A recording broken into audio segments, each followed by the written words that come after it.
ভাইরা রে 200 বছরের পাপী বিশিষ্ট ব্যক্তি আমার আল্লাহর কাছে আল্লাহর ওয়ালি আর এলাকার মানুষের কাছে লোকটা গুনাহগার। কি আশ্চর্যের কারবার হইল রে বন্ধু, কি এমন আমল করলেন লোকটা হইল আল্লাহর কাছে বন্ধু আর এলাকার মানুষের কাছে লোকটা হইল গুনাহগার। কি এমন আমল করলেন? মুসা কালিমুল্লাহ এলাকার মানুষদেরকে বলে, এ বনি ইসরাইলের মানুষ, আয় আয় আয়, মানুষ মারা গেলে তো তাকে কাফন দাফন করতে হয়। কি এমন আমল করলেন যে আমলের কারণে আল্লাহর দরবারে লোকটা কইল, আল্লাহর দরবারে লোকটা আল্লাহর বন্ধু হয়ে গেছে। মুসা কালিমুল্লাহ ওই পাপিষ্ঠ ব্যক্তিটারে ডাস্টবিন থেকে উঠাইয়া তিনি জানাজার মাঠে নিয়ে যাইতে চায়, গরম পানি দিয়া তারে গোসল দিতে চায়। কি মায়া করে গোসল দিবে রে বন্ধু, তুলা দিয়া নাকের মধ্যে ঢুকাইছে, কানের মধ্যে ঢুকাইলো যেন তুলা দিয়া তুলা বেদ করে নাকে কানে পানি না ঢুকে। কি মজা করে, কি আরাম করে বাজার থেকে কসকু সাবান দিয়া গ্রাম সাবান দিয়া মানুষটা এই আপনজনেরা তারে ধৌত করে, এই মানুষটারে ধৌত করাইয়া বড় বড় জুড়ে জুড়ে তারে এমনভাবে ঘষা দিতে চাই না, আবার নিবেতা ভাবে এমনভাবে মানুষটারে গোসল দেওয়ায়। আপনজন হয়তো সেই মৃত মানুষকে গোসল দেওয়ায়। কথা বলেন ঠিক না বেঠিক? মুসা কালিমুল্লাহ এলাকার মানুষ কয়, মুসা নবী লোকটা 200 বছরের গুনাহগার, তার 200 বছরের জিন্দেগির মধ্যে কোনো ভালো আমল করে নাই, এই কারণে আমরা তারে জানাজা দিতে চাই না, ডাস্টবিনে ফেলাইয়া রাখছি। মুসা নবীর ভিতরে 2টা প্রশ্ন, আল্লাহ তাআলা বলছে বন্ধ, এলাকার মানুষ বলে লোকটা হইল গুনাহগার। তিনি নিজেই সেই মানুষটারে গোসল দেওয়াইলেন, কিন্তু গোসল শেষ হয়ে গেল, কাফন তিনি কাফন পরাইলেন। পুরুষের জন্য 3 কাপড়, মহিলার জন্য 5 কাপড়, এই কাপড়টা তিনি পরিধান করাইয়া মুসা কালিমুল্লাহ এলাকার মানুষ দিয়া তারে জানাজার মাঠে নিতে যায়। 4 জনের সে পালকি দিয়া জানাজার মাঠে নিতে চায়, কিন্তু জানাজার মাঠে খাটিয়ানা ধরার মতো লোক নাই। মুসা কালিমুল্লাহ অনেক কষ্ট করে রিকোয়েস্ট কইরা অনেকজন প্রায় 4 জন মিলে এই আপন বাড়িতে নিয়ে যাইতেছেন। জানাজার মাঠে যেই মাত্র তারে নিলেন, জানাজার মাঠের বন্ধু এই মুসা নবী নিয়ে গেলেন। মুসা পয়গম্বর নেওয়ার পরে সেইখানে জানাজার নামাজ কমপ্লিট হয়ে গেল। যেই মাত্র কবরের মধ্যে তার মধ্যে রাখতে যাবেন, আমার আল্লাহ কোরআনে ডাক দেয়া বলেন, মিনহা খলাকনাকুম ওয়া ফিহা নুঈদুকুম ওয়া মিনহা নুখরিজুকুম তারাতান উখরা। জুড়ে বলা যাবে কি আল্লাহু আকবার। মুসা কালিমুল্লাহ লোকটারে এমন ভাবে কাপন দাপন করাইয়া যেই মাত্র কবরের পাশে নিয়ে যাইতেছেন, মুসা কালিমুল্লাহ লোকটারে সেই কবরের মধ্যে শুয়াইলেন। আয় হায়, মনের ভিতরে 2টা প্রশ্ন লইয়া মুসা নবী আল্লাহর দরবারে গেলেন, তিনারে কাফন দাফন শেষ করাইলেন। যেই মাত্র কাফন দাফন শেষ করাইয়া রে বন্ধু এই মানুষটারে যেই মাত্র মুসা কালিমুল্লাহ আল্লাহর তাআলার কাছে গেলেন, আল্লাহ তাআলার কাছে তুর পাহাড়ে যাইয়া আল্লাহর সাথে কথাবার্তা বলতেছেন। মালিক জানতে চাই রে মালিক, 200 বছরের জিন্দেগির মধ্যে কোনো ভালো আমল করে নাই, তার এলাকার মানুষ সাক্ষী দেয়। আর কিতাবের মধ্যে পাইলাম কোন মৃত ব্যক্তি যদি মারা যায়, ওই মৃত ব্যক্তির আত্মীয় স্বজন যদি তার খারাপ আচরণ, তার ব্যবহারগুলা যদি খারাপগুলা সমালোচনা করে, আমার আল্লাহ তাআলার ফেরেশতা দিয়া সেইগুলা রেকর্ড করে, ওইটা অনুযায়ী আমার আল্লাহ তারে শাস্তি দিবেন।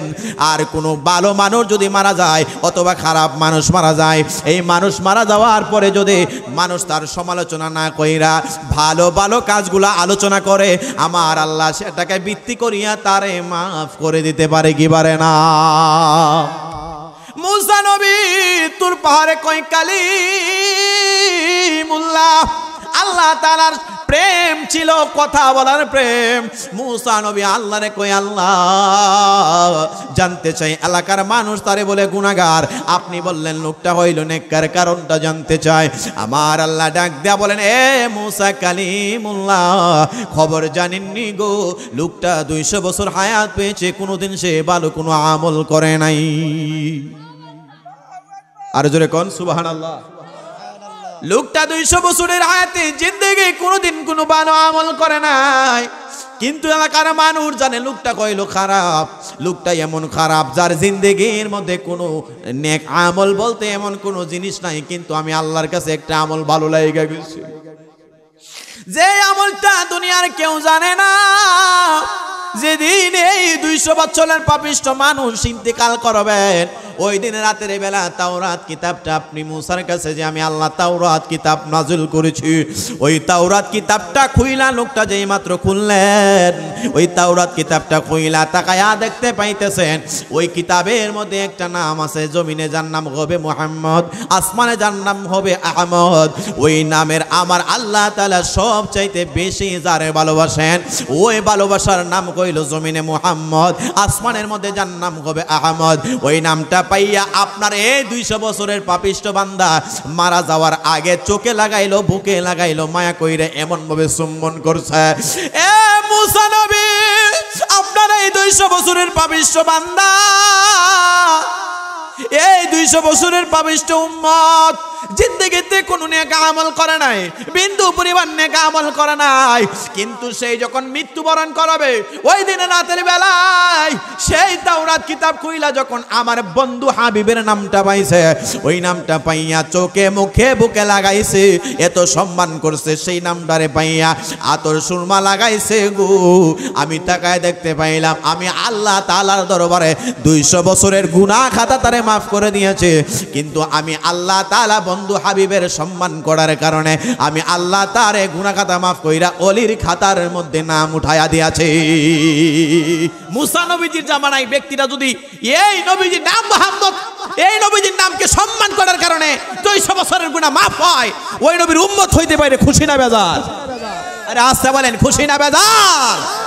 একদিন মাটির ভিতরে হবে ঘোর রে মন আমার, কেন বান্ধো দালান ঘর রে মন আমার, কেন বান্ধো দালান ঘর। আল্লাহ তাআলা কোরআনে ডাক দিয়া বলেন বিসমিল্লাহির রহমানির রহিম।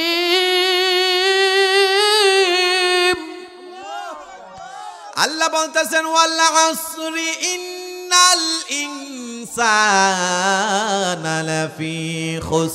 জোরে বলুন আল্লাহু আকবার। আল্লাহ তাআলা কোরআনে ডাক দিয়া বলেন সূরা আসরে, আল্লাহ বলেন ওয়াল আসরি, আল্লাহ তাআলা ওয়াও দিয়া এখানে মুফাসসিরিনে কেরাম বলেন এই ওয়াও দিয়া আল্লাহ তাআলা কসম খেয়েছেন, আল্লাহ আসর, আল্লাহ তাআলা সময়ের কসম খেয়েছেন, আল্লাহ তাআলা মহাকালের কসম খেয়েছেন। বাবা ভাইয়েরা, আল্লাহ তাআলা যে মালিক কুরআনে মাজিদের মধ্যে সময়ের কসম খায়, এরপরে আমার আল্লাহ বলেন ইন্নাল ইনসানা লাফি খুস। আমার আল্লাহ বলেন আমি আল্লাহ তাআলা জানাইতেছি অবশ্যই মানুষ ক্ষতিগ্রস্তের মধ্যে রয়েছে। এই আমার চান্দুরার বাবা ভাইয়েরা, যদি মাহফিলের নিয়ত করে আসেন এই মাহফিলের মধ্যে বসবেন, আল্লাহ তাআলা সময়ের কসম খাইতেছেন মানুষ ক্ষতিগ্রস্তের মধ্যে আছে। এই ময়দানে বৈশা যদি বিন্দু পরিমাণ আল্লাহ তাআলার দরবারে একটা ডাক দিতে পারে, সেই ডাকটা কবুল হয়ে যায়। হতে পারে রে আমার আল্লাহ আপনার জীবনের গুনাহ খাতা মাফ কইরা এখান থেকে ওলি বানায়া দিতে পারে কি পারে না? জোরে বলেন, পারে কি পারে না? এ বন্ধুরি আমার, আল্লাহ তাআলা মৃত্যু পরিমাণ এই ওসিলা দিয়ে আল্লাহ তাআলা বড় বড় গুনাহ খাতা মাফ করে দেন। বাবা ভাইরা গভীর মনোযোগ দিয়ে শুনবেন, এই ছোট একটা জিনিস ওয়াসিলা, আল্লাহ তাআলা বলেন ওয়াবতাগু ইলাইহিল ওয়াসিলা। আল্লাহ তাআলা ওয়াসিলাকে বড় ভালোবাসেন। হতে পারে আজকের মাহফিলে বসলে আমাদের গুনাহ খাতার দরজাটা বন্ধ হয়ে যাইতে পারে কি পারে না? বন্ধুরি আমার, আল্লাহ পাক রব্বুল আলামিনের নবীজির সম্মান আল্লাহ কেমন করে বাড়াইয়াছেন। পাশাপাশি গুনাহ খাতার কথা যেহেতু চলে আসলো, একজন পয়গম্বর ছিলেন, সেই পয়গম্বরটার নাম হইল মুসা কালিমুল্লাহ। ওই মুসা কালিমুল্লাহর কাছে আমার আল্লাহ তাআলা এমন ভাবে রাতের বেলা এমন ভাবে ওহী পাঠাইলেন, এ মুসা, মুসারি আমি আল্লাহ তোমারে জানাইতেছি তোমার এই জামানায় আমার একটা বন্ধু মারা গেছে রে মুসা। ও মুসা রে, আমার বন্ধুটার জানাজার ব্যবস্থা করু। আল্লাহ তাআলা জানাইছেন, এ মুসা পয়গম্বর, আপনার জামানার মধ্যে আমার একটা বন্ধু মারা গেছে, ওই বন্ধুটার জানাজার ব্যবস্থা করেন, কাফন দাফনের ব্যবস্থা করেন। আল্লাহ তাআলার পয়গম্বর মুসা কালিমুল্লাহ, যাকে বলা হয় কালিমুল্লাহ, কথা বলার প্রেম ছিল। আল্লাহর সাথে তুর পাহাড়ে যাইয়া যাইয়া কথাবার্তা বলতেন মুসা নবী। আমার আল্লাহ যেভাবে জানাইলেন, মুসা কালিমুল্লাহ সকালবেলা ওইখানের মধ্যে গেলেন। কিতাব প্রমাণ করি মুসা নবী ওই যেই জায়গা আল্লাহ জানাইছে সেখানে গেলেন। যাইয়া তাকায়া তিনি দেখতে পাইলেন, হায় রে হায়, আল্লাহ জানাইছে তিনি হইল আল্লাহর বন্ধু। আর এলাকার মধ্যে যাইয়া খবর নিতেছেন এইখানে কোনো আল্লাহর বন্ধু মারা গেছে, কোনো একজন নেককার ব্যক্তি মারা গেছে। এলাকার মানুষ ডাক দেয়া বলে, মুসা কালিমুল্লাহ, এই এলাকায় কোনো মানুষ যায় নাই আল্লাহর বন্ধু, তবে একজন মারা গেছে, তিনি কইল প্রায় 200 বছরের গুনাহ খাতা ব্যক্তি। জোরে কোন আল্লাহু আকবার। প্রায় 200 বছর যিনি গুনাহ খাতা করে করে জিন্দেগি কাটাইয়া দিয়েছেন, এমন একটা ব্যক্তি মারা গেছে। এই ব্যক্তিটা মারা যাওয়ার কারণে আমরা তার ডাস্টবিনে ফেলাইয়া রাখছি, কারণ তার ভিতরে এমন কোনো গুনাহ নাই, সে করে নাই। অন্যায় থেকে, অপরাধ থেকে, চুরি ডাকাতি, খারাপ কাজ, জিনা করা, যত কিছু ছিল সব কিছু তার মাধ্যমে হয়েছে। এ মুসা কালিমুল্লাহ, আল্লাহর বন্ধু বলতে এইখানের মধ্যে কেউ মারা যায় না। মুসা নবী আল্লাহরে কই, আল্লাহ আপনার বন্ধু নাকি কেউ মারা যায় নাই? আমার আল্লাহ ডাক দেয়া বলেন, মুসা কালিমুল্লাহ, এই 200 বছরের পাপী গুনাহগার ব্যক্তিটা হইল আমি আল্লাহ তাআলার বন্ধু। জোরে কোন সুবহানাল্লাহ। মুসা নবী আশ্চর্য হয়ে গেলেন। আল্লাহ বলেন, ওই ব্যক্তিটা হইল আমি আল্লাহর বন্ধু, আর এলাকার মানুষ কই গুনাহগার। আল্লাহ তাআলার পয়গম্বর মুসা কয়, আল্লাহ জিনিসটা বুঝলাম না। আমার আল্লাহ কয়, মুসা পয়গম্বর, আগে তারে কাফন দাফনের ব্যবস্থা করেন, আমি আল্লাহ তারপরে তার সম্পর্কে আপনাকে জানাবো। আমার আল্লাহ ডাক দেয়া বলেন, আল্লাহ তাআলা ডাক দেয়া বলতেছেন, বান্দারা আমি আল্লাহর রহমত থেকে নিরাশ হইও না রে বান্দা। লা তাকনাতু মির রাহমাতিল্লাহ, ইন্নাল্লাহা ইয়াগফিরুয যুনুবা জামিআ। আল্লাহর রহমত থেকে নিরাশ হইও না রে বান্দা। আমার চান্দুরার বাবা ভাইরা রে, 200 বছরের পাপী বিশিষ্ট ব্যক্তি আমার আল্লাহর কাছে আল্লাহর ওয়ালি, আর এলাকার মানুষের কাছে লোকটা গুনাহগার। কি আশ্চর্যের কারবার হইল রে বন্ধু, কি এমন আমল করলেন লোকটা হইল আল্লাহর কাছে বন্ধু, আর এলাকার মানুষের কাছে লোকটা হইল গুনাহগার। কি এমন আমল করলেন? মুসা কালিমুল্লাহ এলাকার মানুষদেরকে বলে, এ বনি ইসরাইলের মানুষ, আয় আয় আয়, মানুষ মারা গেলে তো তাকে কাফন দাফন করতে হয়। আমার আল্লাহ কোরআনে ডাক দেয়া বলেন, বিসমিল্লাহির রহমানির রহিম। একটু পড়েন, বিসমিল্লাহির রহমানির বিসমিল্লাহির রহমানির রহিমের মধ্যে হরফ রয়েছে 19টি। আজকের এই চান্দুরার ঐতিহ্যবাহী ময়দান থেকে কেউ যদি একবার তেলাওয়াত করে আমার আল্লাহ ওই ব্যক্তিটার আমল নামায় এই যে 19টা হরফের বিনিময়ে 190টা সওয়াব দিয়ে দেবেন।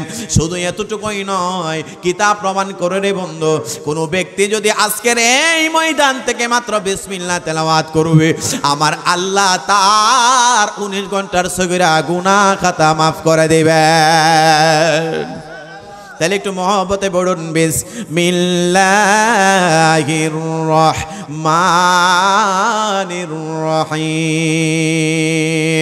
কুল্লু নাফসিন যায়িকাতুল মাউত। জুড়ে বলুন আল্লাহু আকবার।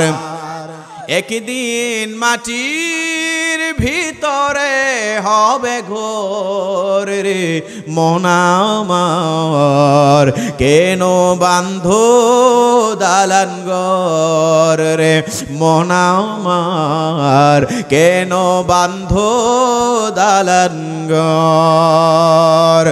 এই যে মুসা আলাইহিস সালামের জামানায় যে লোকটা 200 বছর গুনাহগার, আর আল্লাহর কাছে লোকটা হইল নেককার। সুবহানাল্লাহ কইতেন না? কি এমন আমল করলেন যে আমলের কারণে আল্লাহর দরবারে লোকটা কইল, আল্লাহর দরবারে লোকটা আল্লাহর বন্ধু হয়ে গেছে। মুসা কালিমুল্লাহ ওই পাপিষ্ঠ ব্যক্তিটারে ডাস্টবিন থেকে উঠাইয়া তিনি জানাজার মাঠে নিয়ে যাইতে চায়, গরম পানি দিয়া তারে গোসল দিতে চায়। কি মায়া করে গোসল দিবে রে বন্ধু, তুলা দিয়া নাকের মধ্যে ঢুকাইছে, কানের মধ্যে ঢুকাইলো যেন তুলা দিয়া তুলা বেদ করে নাকে কানে পানি না ঢুকে। কি মজা করে, কি আরাম করে বাজার থেকে কসকু সাবান দিয়া, গ্রাম সাবান দিয়া মানুষটা এই আপনজনেরা তারে ধৌত করে, এই মানুষটারে ধৌত করাইয়া বড় বড় জুড়ে জুড়ে তারে এমনভাবে ঘষা দিতে চাই না, আবার নিবেতা ভাবে এমনভাবে মানুষটারে গোসল দেওয়ায়। আপনজন হয়তো সেই মৃত মানুষকে গোসল দেওয়ায়। কথা বলেন ঠিক না বেঠিক? মুসা কালিমুল্লাহ এলাকার মানুষ কয় মুসা নবী লোকটা 200 বছরের গুনাহগার, তার 200 বছরের জিন্দেগির মধ্যে কোনো ভালো আমল করে নাই, এই কারণে আমরা তারে জানাজা দিতে চাই না, ডাস্টবিনে ফেলাইয়া রাখছি। মুসা নবীর ভিতরে 2টা প্রশ্ন। আল্লাহ তাআলা বলছে বন্ধ। এলাকার মানুষ বলে লোকটা হইল গুনাহগার, তিনি নিজেই সেই মানুষটারে গোসল দেওয়াইলেন, কিন্তু গোসল শেষ হয়ে গেল, কাফন তিনি কাফন পরাইলেন। পুরুষের জন্য 3 কাপড়, মহিলার জন্য 5 কাপড়, এই কাপড়টা তিনি পরিধান করাইয়া মুসা কালিমুল্লাহ এলাকার মানুষ দিয়া তারে জানাজার মাঠে নিতে যায়। 4 জনের সে পালকি দিয়া জানাজার মাঠে নিতে চায়, কিন্তু জানাজার মাঠে খাটিয়ানা ধরার মতো লোক নাই। মুসা কালিমুল্লাহ অনেক কষ্ট করে রিকোয়েস্ট কইরা অনেকজন প্রায় 4 জন মিলে এই আপন বাড়িতে নিয়ে যাইতেছেন। জানাজার মাঠে যেই মাত্র তারে নিলেন, জানাজার মাঠে বন্ধু এই মুসা নবী নিয়ে গেলেন। মুসা পয়গম্বর নেওয়ার পরে সেখানে জানাজার নামাজ কমপ্লিট হয়ে গেল। যেই মাত্র কবরের মধ্যে তার মধ্যে রাখতে যাবেন, আমার আল্লাহ কোরআনে ডাক দেয়া বলেন মিনহা খলাকনাকুম ওয়া ফিহা নুঈদুকুম ওয়া মিনহা নুখরিজুকুম তারাতান উখরা। জুড়ে বলা যাবে কি আল্লাহু আকবার। মুসা কালিমুল্লাহ লোকটারে এমন ভাবে কাপন দাপন করাইয়া যেই মাত্র কবরের পাশে নিয়ে যাইতেছেন, আমার আল্লাহ ডাক দেয়া বলেন মিনহা খলাকনাকুম ওয়া ফিহা নুঈদুকুম ওয়া মিনহা নুখরিজুকুম তারাতান উখরা। আল্লাহ বলেন আমি আল্লাহ বান্দারে মাটি দিয়া বানাইছি, সেই মাটিতে আবার সইতে হবে, সেই মাটি থেকে আমার আল্লাহ তাআলা পুনরুত্থান করবেন। বন্ধুরে আমার গভীর মনোযোগ দিয়া শুনবেন, আমি আপনাদের কাছ থেকে জানতে চাই যে রব্বুল আলামিন এই মাটি দিয়া বানাইছেন, এই মাটিতে সইতে হবে, সেই মাটি থেকে আমার আল্লাহ উঠাবেন, সেই মালিকের দরবারে গুনাহ লইয়া গেলে আপনার আমার স্থায় আছি। আমার আল্লাহ ডাক দিয়া বলেন ফামাইয়া আমাল মিসকালা যাররাতিন খায়রান ইয়ারা ওয়া মাইয়া আমাল মিসকালা যাররাতিন শাররান ইয়ারা। জোরে জোরে বলুন আল্লাহু আকবার। যারা পরিমাণ নেক আমল করবেন, আমার আল্লাহ সেই আমলটাও আপনাকে দিয়ে দিবেন। যারা পরিমাণ খারাপ কাজ করবেন, আল্লাহ তাআলা সেই প্রতিদানও দিয়ে দিবেন। আল্লাহ ডাক দেয়া বলেন বান্দারে আমি আল্লাহ বান্দারে প্রতি জুলুম করি না। এ বন্ধুরি আমার মুফাসসিরিন কিরাম তিনারা যারাকে এমন ভাবে বিশ্লেষণ করেছেন, একটা সরিষার দানাকে যদি 70টা ভাগ করা হয়, আপনাদের এলাকার মধ্যে সরিষা হয় কি হয় না? এই সরিষার দানা, এই যেটাকে বলা হয় সরিষার তেল বাহির করা হয়, ওই সরিষার দানাকে যদি 70টা ভাগ করা হয়, 69টা ভাগ জমিনের মধ্যে ফেলে দেওয়া হয়, আর একটা ভাগ আছে সেইটার নাম হইল যাররা। যাররা পরিমাণ নেক আমল করলে রে বান্দা আমার আল্লাহ সেইটাও দিয়ে দিবেন, আর যাররা পরিমাণ খারাপ কাজ করলো আমার আল্লাহ সেটা দিয়ে দিবেন। আল্লাহ ডাক দেয়া বলেন আমি আল্লাহ বান্দারে প্রতি জুলুম করি না। আল্লাহু আকবার বলে। মুসা কালিমুল্লাহ লোকটারে সেই কবরের মধ্যে শুয়াইলেন। আয় হায় মনের ভিতরে দুইটা প্রশ্ন লইয়া মুসা নবী আল্লাহর দরবারে গেলেন, তিনারে কাফন দাফন শেষ করাইলেন। যেই মাত্র কাফন দাফন শেষ করাইয়া রে বন্ধু এই মানুষটারে যেই মাত্র মুসা কালিমুল্লাহ আল্লাহর তাআলার কাছে গেলেন, আল্লাহ তাআলার কাছে তুর পাহাড়ে যাইয়া আল্লাহর সাথে কথাবার্তা বলতেছেন। মালিক জানতে চাই রে মালিক, 200 বছরের জিন্দেগির মধ্যে কোনো ভালো আমল করে নাই, তার এলাকার মানুষ সাক্ষী দেয়। আর কিতাবের মধ্যে পাইলাম কোন মৃত ব্যক্তি যদি মারা যায়, ওই মৃত ব্যক্তির আত্মীয় স্বজন যদি তার খারাপ আচরণ, তার ব্যবহারগুলা যদি খারাপগুলা সমালোচনা করে, আমার আল্লাহ তাআলার ফেরেশতা দিয়া সেগুলা রেকর্ড করে, ওইটা অনুযায়ী আমার আল্লাহ তারে শাস্তি দিবেন। আর কোনো ভালো মানুষ যদি মারা যায় অথবা খারাপ মানুষ মারা যায়, এই মানুষ মারা যাওয়ার পরে যদি মানুষ তার সমালোচনা না কইরা ভালো ভালো কাজগুলা আলোচনা করে, আমার আল্লাহ সেটাকে ভিত্তি করিয়া তারে মাফ করে দিতে পারে কি পারে না? মুসা নবী তুর পাহাড়ে কই কালিমুল্লাহ আল্লাহ তাআলার প্রেম ছিল, কথা বলার প্রেম। মুসা নবী আল্লাহরে কই আল্লাহ জানতে চাই, এলাকার মানুষ তারে বলে গুনাহগার, আপনি বললেন লোকটা হইল নেককার, কারণটা জানতে চাই। আমার আল্লাহ ডাক দেয়া বলেন, এ মুসা কালিমুল্লাহ খবর জানেননি গো, লোকটা 200 বছর হায়াত পেয়েছে, কোনোদিন সে ভালো কোনো আমল করে নাই। আর জোরে কোন সুবহানাল্লাহ। লোকটা 200 বছরের হায়াতে জিন্দেগি কোনোদিন কোনো ভালো আমল করে নাই, কিন্তু এলাকার মানুষ জানে লোকটা কইলো খারাপ, লোকটা এমন খারাপ যার জিন্দেগির মধ্যে কোনো নেক আমল বলতে এমন কোনো জিনিস নাই, কিন্তু আমি আল্লাহর কাছে একটা আমল ভালো লাগে গেছে, যে আমলটা দুনিয়ার কেউ জানে না। যেদিন এই 200 বছরের পাপিষ্ঠ মানুষ ইন্তেকাল করবেন, ওই দিন রাতের বেলা তাওরাত কিতাবটা আপনি মুসার কাছে যে আমি আল্লাহ তাওরাত কিতাব নাযিল করেছি, ওই তাওরাত কিতাবটা খুইলা লোকটা যেই মাত্র খুললেন, ওই তাওরাত কিতাবটা খুইলা তাকায়া দেখতে পাইতেছেন ওই কিতাবের মধ্যে একটা নাম আছে, জমিনে যার নাম হবে মুহাম্মদ, আসমানে যার নাম হবে আহমদ। ওই নামের আমার আল্লাহ তাআলা সবচাইতে বেশি যারে ভালোবাসেন, ওই ভালোবাসার নাম কইল জমিনে মুহাম্মদ, আসমানের মধ্যে যার নাম হবে আহমদ। ওই নামটা পাইয়া আপনার এই 200 বছরের পাপিষ্ঠ বান্দা মারা যাওয়ার আগে চোখে লাগাইলো, বুকে লাগাইলো, মায়া কইরে এমন ভাবে চুম্বন করছে। এ মুসা নবী আপনার এই 200 বছরের পাপিষ্ঠ বান্দা, এই 200 বছরের পাপিষ্ঠ উম্মত জিন্দেগিতে কোনো নেক আমল করে নাই, বিন্দু পরিমাণ নেক আমল করে নাই, কিন্তু সেই যখন মৃত্যুবরণ করবে ওই দিন রাতের বেলায় সেই তাওরাত কিতাব খুইলা যখন আমার বন্ধু হাবিবের নামটা পাইছে, ওই নামটা পাইয়া চোখে মুখে বুকে লাগাইছে, এত সম্মান করছে, সেই নামটারে পাইয়া আতর সুরমা লাগাইছে গো।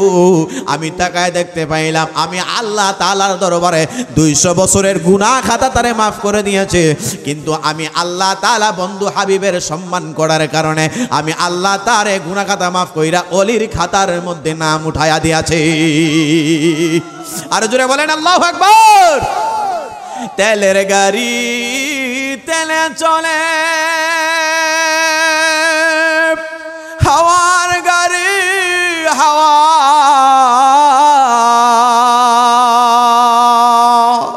বিনা তেলে চালায় গাড়ি। নবী সুলাইমান আমরা সেই মুসলমান। আল্লাহু আকবার বলা যাবে? সেই মুসা নবীজির জামানায় যে আল্লাহ আছেন, এই জামানায় আমার আল্লাহ সে আসেনি, সেই আল্লাহ এই জামানায় আছে কিনা নাই? আমার আল্লাহ কোরআনে ডাক দিয়ে বলতেছেন, কুল ইন কুনতুম তুহিব্বুনাল্লাহা ফাত্তাবিউনি ইউহিব্বুকুমুল্লাহ ওয়া ইয়াগফির লাকুম যুনুবাকুম ওয়াল্লাহু গফুরুর রহিম। আল্লাহ তাআলা বন্ধু হাবিবকে অনুসরণ করার জন্য, আনুগত্য করার জন্য বলেছেন। আমরা যদি নবীরে ভালোবাসতে পারি, আনুগত্য করতে পারি, আল্লাহ বলেন ওয়াল্লাহু গফুরুর রহিম, আমি আল্লাহ তাআলা বান্দার গুনাহ মাফ করে দেব। বাবা একটু আওয়াজ দিয়ে বলেন, মুসা নবীজির জামানায় ব্যক্তিরা যদি এই নবীজির নাম মুহাম্মদ, এই নবীজির নামকে সম্মান করার কারণে 200 বছরের গুনাহ মাফ হয়, ওই নবীর উম্মত হইতে পারে, খুশি না বেজার? আরে আস্তে বলেন, খুশি না বেজার?